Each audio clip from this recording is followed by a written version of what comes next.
Bien-aimé, on ne peut pas mener une vie chrétienne victorieuse en Jésus sans combattre spirituellement. Le combat spirituel fait partie de la vie chrétienne. C'était l'une des missions de notre Seigneur Jésus-Christ ici-bas. Nous devons également continuer cette mission. 1 Jean 3, verset 8. Celui qui commet le péché est du diable, car le diable pêche dès le commencement. Or, le Fils de Dieu est précisément apparu pour détruire les œuvres du diable. L'apôtre Paul a ajouté dans 2 Timothée 4, verset 7. « J'ai combattu le bon combat, j'ai achevé la course, j'ai gardé la foi. » Le même apôtre Paul a exhorté son fils dans la foi, Timothée. « Combat le bon combat de la foi. Saisis la vie éternelle, à laquelle tu as été appelé et pour laquelle tu as fait une belle confession en présence d'un grand nombre de témoins. » Tout comme une guerre dans ce monde, le combat spirituel a ses exigences. Il y a des choses à faire avant de se lancer dans le combat spirituel proprement dit. Ce n'est pas une aventure ni une partie de vacances. Il faut être stratégique, minutieux, discipliné et assidu dans la guerre contre les œuvres destructrices de Satan et de ses agents afin de remporter la victoire que le Seigneur Jésus-Christ a déjà acquise à la croix de Golgotha il y a 2000 ans. Bien-aimés, les sorciers et les occultistes ne jouent pas avec le combat spirituel. Il n'y a que les chrétiens qui s'amusent avec la guerre contre les dominations, les autorités, les princes de ce monde de ténèbres, les esprits méchants dans les lieux célestes, comme mentionné dans Éphésiens 6, 12.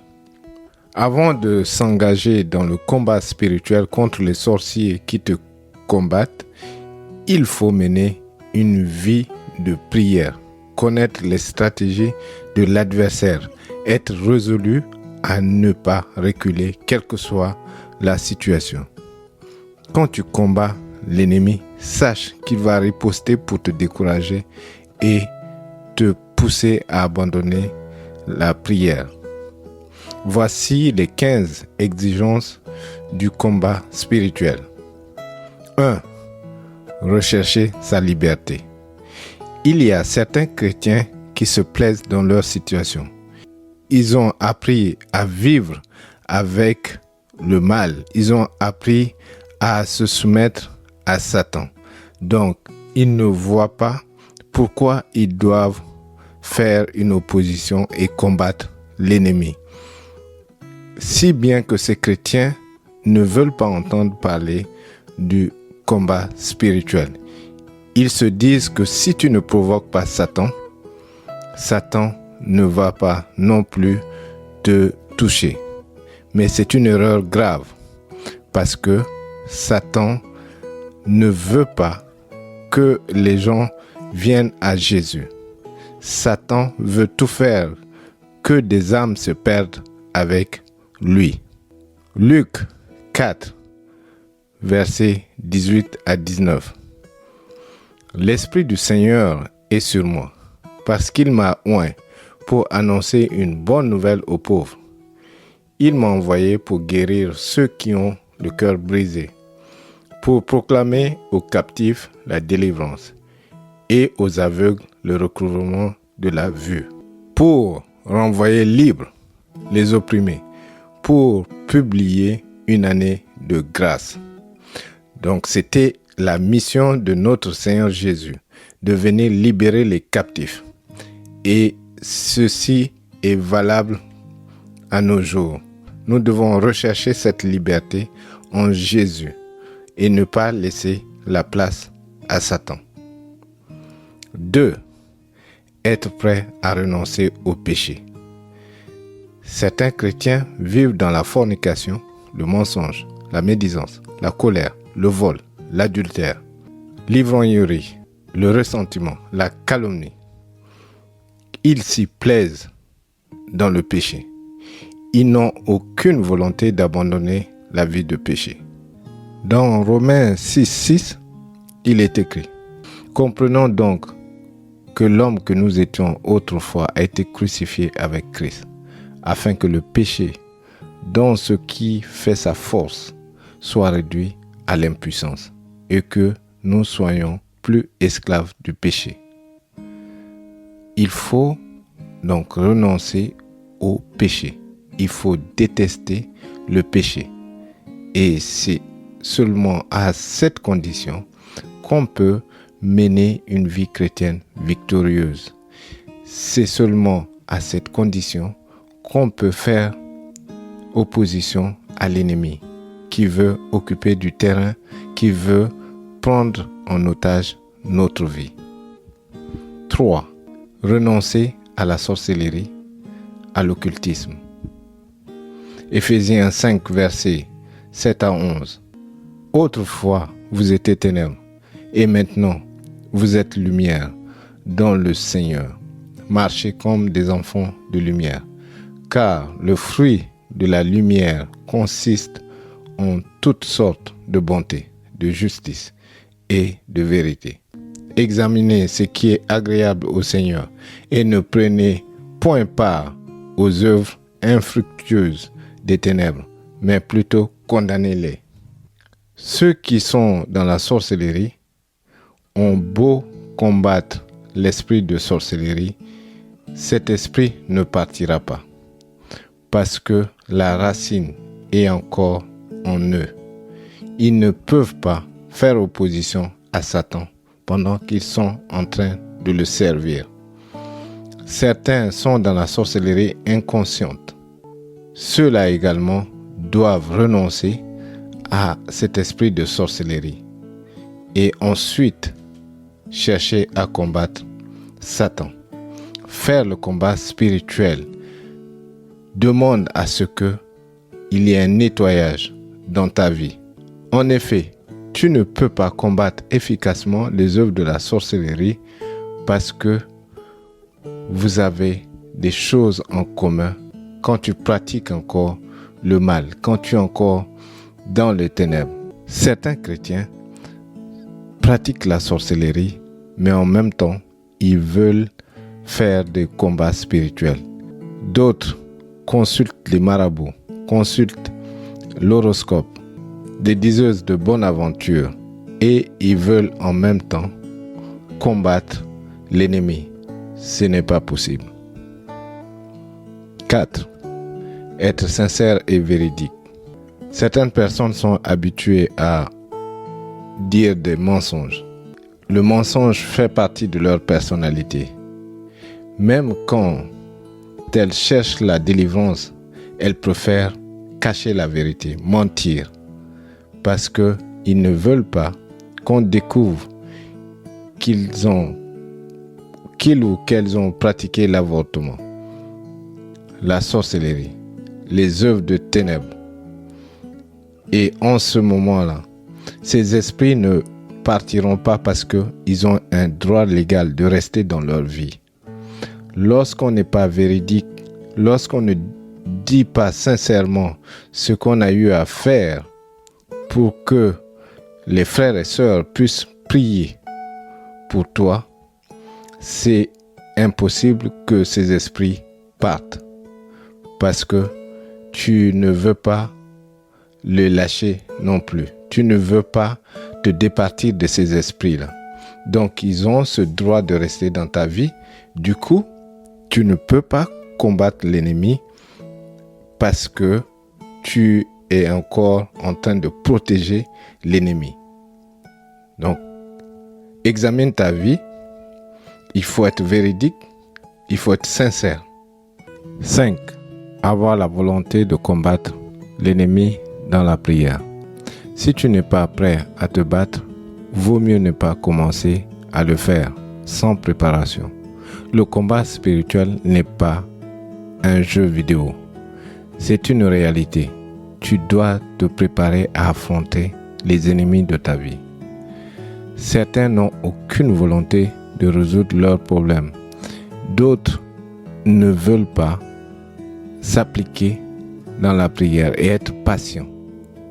Ils cherchent juste un dépotoir pour déverser leurs problèmes. Ils cherchent une oreille attentive. Et comme ça, ils transfèrent tous leurs problèmes aux autres. Mais eux, ils vont continuer à vaquer à leurs occupations. Quelles que soient les contre-attaques de l'ennemi, tu dois te préparer à faire face. Il faut redoubler d'efforts dans la prière. Certains chrétiens commencent le combat spirituel et quand Satan contre-attaque, ils prennent peur et ils arrêtent de prier. Malheureusement, certains ont perdu la vie. Ils n'ont pas su maintenir la flamme de la prière. Bien sûr qu'il faut demander de l'aide aux frères et sœurs, mais il faut avoir cette volonté, être tenace à tenir face à l'ennemi. 6. Donner entièrement sa vie à Jésus-Christ. Certaines personnes veulent être délivrées, mais ne veulent pas du Seigneur Jésus-Christ qui délivre. Ils veulent avoir cette liberté d'être débarrassés des démons qui les embêtent et continuer à vivre tranquillement. Oublier celui qui les a délivrés. Et quand ils repartent dans la vie du péché, bien sûr que leur état s'aggrave. Donc, il faut non seulement avoir la volonté de mener ce combat spirituel, mais donner entièrement sa vie au Seigneur Jésus-Christ. C'est lui le libérateur. C'est lui qui permet à ce que tu tiennes face à l'ennemi. 7. Recevoir l'onction du Saint-Esprit. Tu as besoin de la puissance du Saint-Esprit. Le Seigneur Jésus, avant de commencer sa mission, a reçu l'onction du Saint-Esprit. Et la parole de Dieu dit qu'il a été oint pour faire le travail, pour guérir les malades, chasser les mauvais esprits. Et c'est de cette manière également que tu dois recevoir le Saint-Esprit qui va te donner cette puissance de tenir face à l'ennemi, de combattre l'ennemi. Donc, ne te lance pas dans le combat spirituel sans demander la force à Dieu, sans demander au Saint-Esprit de te donner cette puissance. 8. Prendre la résolution de se nourrir de la parole de Dieu. Matthieu 12, verset 43 à 45. Lorsqu'un esprit mauvais est sorti de quelqu'un, il erre çà et là dans les lieux déserts, à la recherche d'un lieu de repos, et il n'en trouve pas. Il se dit alors, mieux vaut regagner la demeure que j'ai quittée. Il retourne donc et la trouve vide, balayée et mise en ordre. Alors, il va chercher 7 autres esprits, encore plus méchants que lui, et les amène avec lui. Il entre dans la demeure et s'y installe. Finalement, la condition de cet homme est pire qu'avant. C'est exactement ce qui arrivera à ces gens de notre temps qui sont mauvais.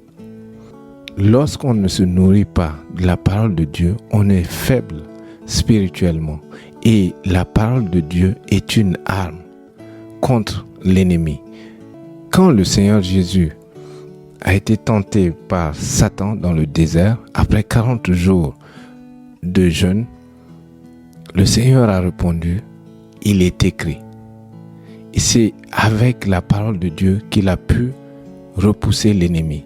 Mais si tu ne connais pas la parole de Dieu, si tu ne te nourris pas de la parole de Dieu, comment tu vas repousser l'ennemi?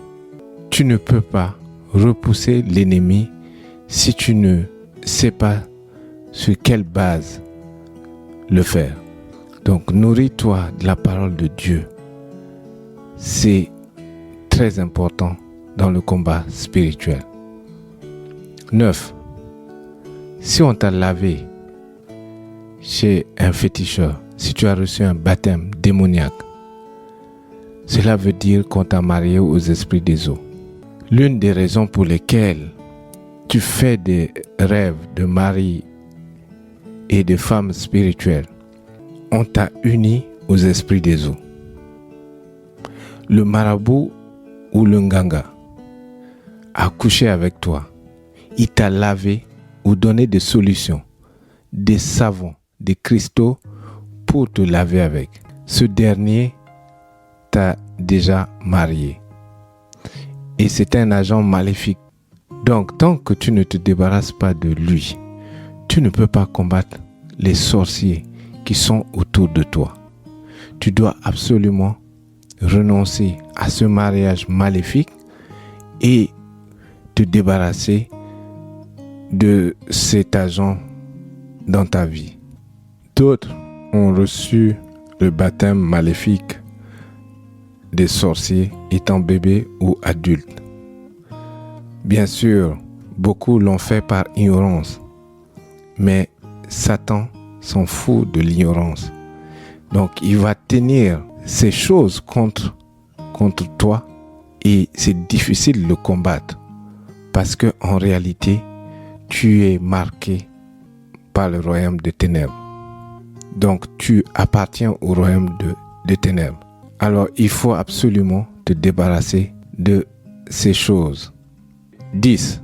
Les incisions, les balafres, les scarifications et les tatouages démoniaques. Si on t'a fait ces choses lors de l'initiation ou des cérémonies funèbres ou lors de consultations chez un marabout, tu as besoin de la délivrance.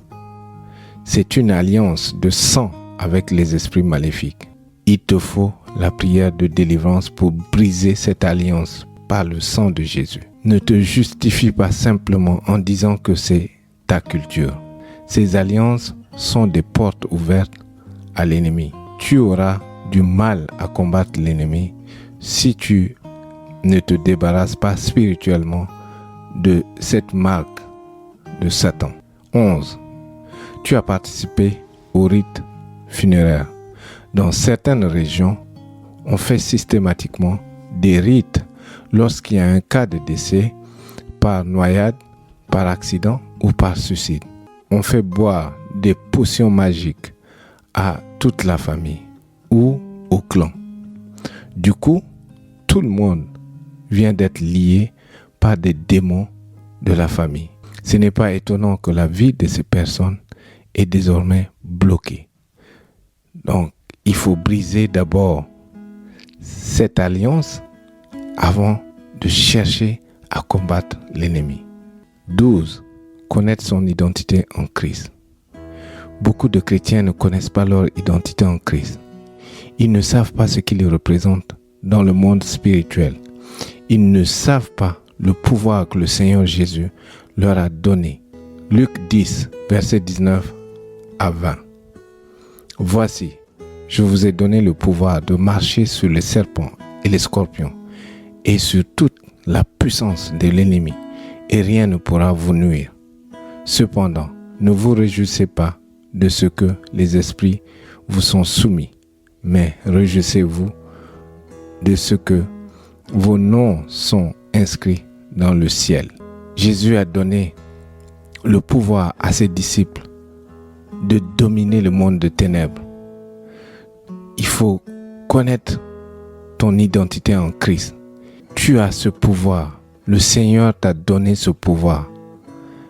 Il n'y a pas lieu d'avoir peur de l'ennemi. Il faut le combattre. 13. Se débarrasser du doute. On ne peut pas se lancer dans le combat spirituel avec le doute dans le cœur. Beaucoup d'hésitation. Ce n'est pas possible. Satan reconnaît ceux qui ont la foi et il distingue tout de suite ceux qui sont hésitants. Aujourd'hui, ils croient, demain, ils ne croient plus. Ça dépend des circonstances dans lesquelles ils vivent. Ceux-là ne peuvent pas s'opposer à Satan parce qu'ils ne constituent pas de menace pour le royaume des ténèbres. Le doute bloque tes prières. Il est écrit dans Jacques 1, versets 5 à 7. Si l'un de vous manque de sagesse, qu'il la demande à Dieu, qui la lui donnera, car il donne à tous généreusement sans faire de reproche. Il faut cependant qu'il la demande avec foi, sans douter, car celui qui doute ressemble aux vagues de la mer agitées et soulevées par le vent. Qu'un tel homme ne s'imagine pas obtenir quoi que ce soit du Seigneur. Donc lorsque tu doutes, tu ne peux pas mener efficacement le combat spirituel. Et d'ailleurs, il faut que tu aies la foi. La foi est l'une des armes spirituelles contre l'ennemi. Il est écrit dans Éphésiens 6, verset 16. Prenez en toutes circonstances le bouclier de la foi avec lequel vous pouvez éteindre toutes les flèches enflammées du mal. Ma sœur, mon frère, ne doute pas. Compte sur le Seigneur Jésus. C'est lui qui te donne la force pour combattre. Et quand tu comptes sur lui, tu vas faire trembler le monde de ténèbres. 14. Résister au diable. La parole de Dieu dit dans Jacques 4, versets 7 à 8. Soumettez-vous donc à Dieu, mais résistez au diable et il fuira loin de vous. Approchez-vous de Dieu et il s'approchera de vous. Nettoyez vos mains, pécheurs, purifiez votre cœur, homme partagé. La première des choses, il faut se soumettre à Dieu. Il faut donner entièrement sa vie à Dieu. Une des manières de faire le combat spirituel, c'est de résister à l'ennemi. Il faut être résolu à vivre dans la sanctification. Enfin, 15, manque de pardon. Beaucoup de chrétiens disent qu'ils ne pardonneront pas leurs prochains, ceux qui leur ont fait du mal, parce qu'ils sont blessés dans leur âme. Ils sont blessés au plus profond d'eux. Donc ils ont pris la résolution de ne pas pardonner ceux qui leur ont fait du mal. Mais la Bible dit le contraire. La parole de Dieu dit le contraire. Qu'il faut plutôt pardonner son prochain, afin que le Père puisse également nous pardonner. Donc il est clairement écrit dans Marc 11, verset 26. Mais si vous ne pardonnez pas, votre Père céleste ne vous pardonnera pas non plus vos fautes. La condition pour être pardonné par le Père, c'est de pardonner les autres. Bien sûr, ce n'est pas négliger ce qu'ils vous ont fait, mais c'est simplement laisser tout entre les mains de Dieu. Et c'est à cette condition que Dieu va combattre pour vous. C'est à cette condition que Dieu sera prêt à vous défendre. Mais si vous ne pardonnez pas, Dieu va vous laisser entre les mains de vos ennemis. Donc, ne combattez pas avec la haine dans le cœur. Il faut combattre étant libre. Et pour être libre, il faut se débarrasser de l'esprit de manque de pardon. Et c'est en ce moment-là qu'on va mener une vie de combat efficace contre l'ennemi. Ce sont là les exigences de combat spirituel. Bien sûr qu'il faut être vigilant. Il faut s'armer des armes spirituelles de Dieu. Et Satan doit fuir. Soyez bénis en Jésus. Amen.